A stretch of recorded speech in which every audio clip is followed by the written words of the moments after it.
Bismillahirrahmanirrahim. Assalamualaikum warahmatullahi wabarakatuh. Selamat pagi siswa-siswiku kelas 9 MTs Negeri 1 Cilacap. Pada pembelajaran jarak jauh tahap ketiga ini kita akan belajar tentang peran pesantren dalam dakwah Islam di Indonesia. Yang kita bahas yang pertama, pondok pesantren pendidikan keislaman dan keaslian di Indonesia. Jadi pondok pesantren termasuk lembaga pendidikan yang sudah sangat lama ada di Indonesia, sehingga begitu mengakar dengan budaya bangsa serta mampu mempertahankan eksistensi dari berbagai ujian. Yang kedua, pendidikan pesantren sebagai sarana dakwah. Pendidikan pondok pesantren merupakan serangkaian proses belajar mengajar berasrama yang berlangsung selama 24 jam dengan tujuan menyiapkan secara sadar peranan peserta didik di masa yang akan datang. Yang ketiga, pendidikan pesantren di berbagai wilayah di Indonesia berdasarkan data dari Pusat Penelitian dan Pengembangan Pendidikan Agama dan Keagamaan serta Badan Litbang dan Diklat Kementerian Agama Republik Indonesia pada tahun 2006 tidak kurang dari 14.067 buah pondok pesantren tersebar luas di Indonesia. Hal ini menunjukkan bahwa pondok pesantren secara kuantitatif mampu berkembang dan tetap menjadi kebutuhan bangsa Indonesia. Persebaran pondok pesantren terbanyak berada di Pulau Jawa, kemudian disusul Sumatera, Kalimantan, dan Sulawesi. Berikut beberapa profil ringkas beberapa pondok pesantren penting yang hingga kini masih berdiri tegak di tanah air. Yang pertama, Pondok Pesantren Tegal Sari, Jetis, Ponorogo, Jawa Timur. Termasuk salah satu yang paling bersejarah di Indonesia. Pesantren Tegal Sari didirikan oleh Kiai Ageng Hasan Basari pada abad ke-18. Di antara sekian banyak santrinya, yang terkenal adalah Paku Buwono II yang merupakan penguasa kerajaan Kartasura. Raden Ngabehi Ronggowarsito, seorang pujangga Jawa yang masyhur, serta tokoh pergerakan nasional HOS Cokro Aminoto. Yang kedua, pesantren Al-Hamdaniyah. Pesantren ini didirikan oleh Ki Haji Hamdani pada tahun 1787. Lokasi pesantren terletak di desa Siwalan Panji, Buduran, Sidoarjo, Jawa Timur. Pondok pesantren ini telah banyak melahirkan ulama-ulama terkemuka. Salah satu yang pernah menjadi santri adalah pendiri Nahdlatul Ulama, yaitu Kiai Haji Hashim Asy'ari. Yang ketiga, Pondok Pesantren Sidogiri. Pesantren ini berdiri pada tahun 1718. Pendirinya bernama Said Sulaiman yang secara silsilah masih bersambung sampai ke Rasulullah SAW. Yang keempat, Pondok Pesantren Darul Ulum Banyu-Anyar.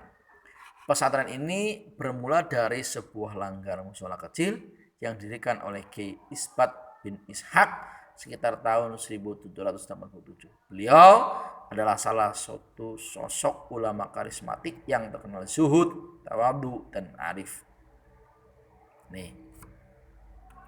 Selanjutnya, Pondok Tremas. Pondok ini didirikan oleh Kiai Haji Abdul Manan pada tahun 1830 setelah menyelesaikan masa belajarnya di Pondok Tegal Sari, Ponorogo. Awalnya pondok ini berada di daerah Semanten, yakni sekitar 2 km arah utara kota Pacitan.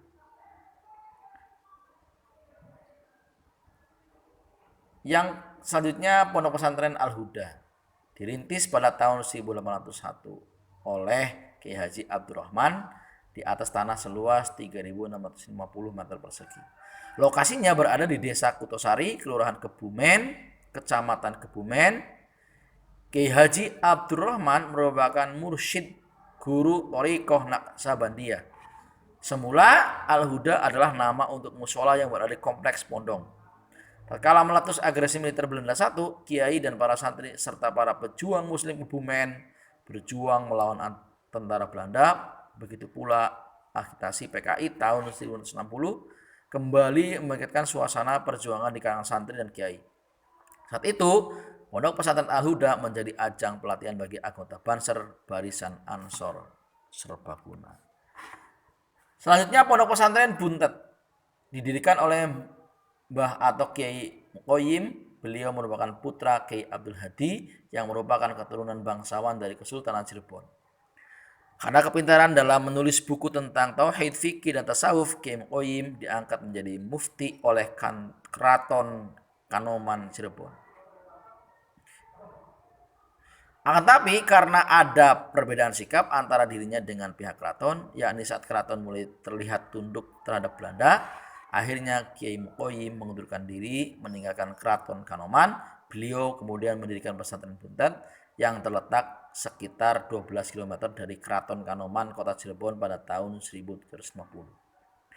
Selanjutnya pondok pesantren Subulus Salam Sayur Maincat. Lokasi pesantren ini berada di desa Sayur Maincat, kecamatan Kota Nopan, Kabupaten Mandailing Natal, Sumatera Utara. Usia pesantren telah mencapai hampir 1 abad. Pesantren ini juga berjasa dalam mengusir penjajah Belanda dari bumi Sumatera. Pada masa kemerdekaan, pesantren ini dijadikan basis perlawanan rakyat, yakni dijadikan markas Tentara Keamanan Rakyat atau TKR. Beberapa saat setelah proklamasi kemerdekaan Republik Indonesia, pesantren kembali dijadikan sebagai markas TKR pada tahun 1949. Pesantren ini kembali dibuka sebagai lembaga pendidikan sekolah oleh Haji Fakhruddin Arjun Lubis. Selanjutnya pondok pesantren Darussalam Martapura. Pondok pesantren ini berlokasi di kawasan Pasayangan, Martapura, Banjar, Kalimantan Selatan. Pesantren ini didirikan pada tahun 1914 oleh Kiai Haji Jamaluddin. Pondok pesantren ini merupakan yang tertua di Kalimantan dan telah melahirkan banyak ulama terkemuka. Bahkan hampir seluruh silsilah muridku di Kalimantan Selatan bermuara di pesantren ini. Demikian materi pembelajaran jarak jauh kita kali ini, mudah-mudahan bermanfaat. Wallahul muwaffiq ila aqwamit thoriq. Wassalamualaikum warahmatullahi wabarakatuh.